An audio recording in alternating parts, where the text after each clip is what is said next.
super nervous. Probably not quite as nervous as I look. I have a muscular condition that means my hands shake quite a lot. It's called essential tremor, which is an ironic name because I'm pretty sure I can live without it. I inherited it from my dad, along with bipolar disorder, and a long list of insecurities.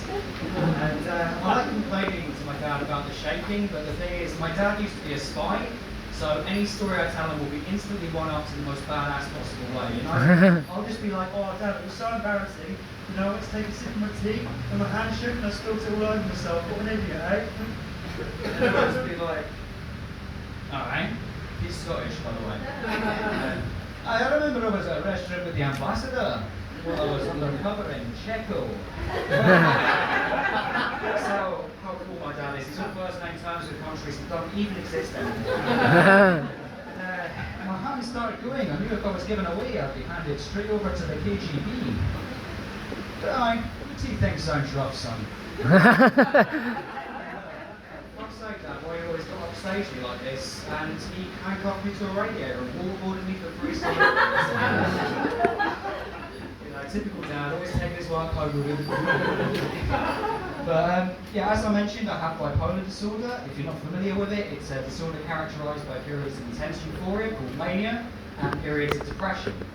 And I've tried to be more open about my condition recently, but I find that people misconstrue it in a number of different ways. Like, firstly, a lot of people just assume that I'm a crazy, unpredictable mess, which I am. But that's my personality as much as the disorder, you know? But there's a lot of people who think it's like a sort of creative thing. Like I think they've heard, you know, Jimi Hendrix and Kurt Cobain and Amy Winehouse all have bipolar. So they think the disorder is just making great music. I think that's fair, you know. I don't think it's fair for people to take my mental illness seriously. I have to release a platinum album.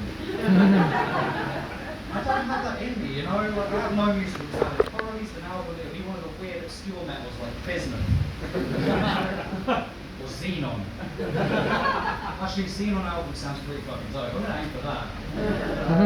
Yeah, I think the most uncomfortable part of my life with the condition has been dating, because there's a subset of people out there who have a really romanticised view of what a bipolar relationship is like. Like they think I'm going to be like just spread out on a chaise long the whole time, going, oh, I'm such a tortured outcast. And they'll be like, oh, it's that medication. You should throw it away. From now on, I'll be your mood stabiliser.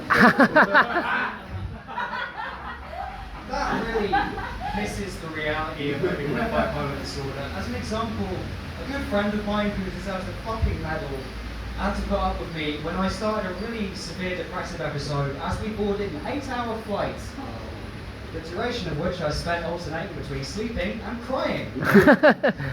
You know, I used to hate babies on planes. On that plane, I was the baby. I had flight attendants coming up asking if I was okay. I had to be like, yeah, I just really enjoyed the holiday.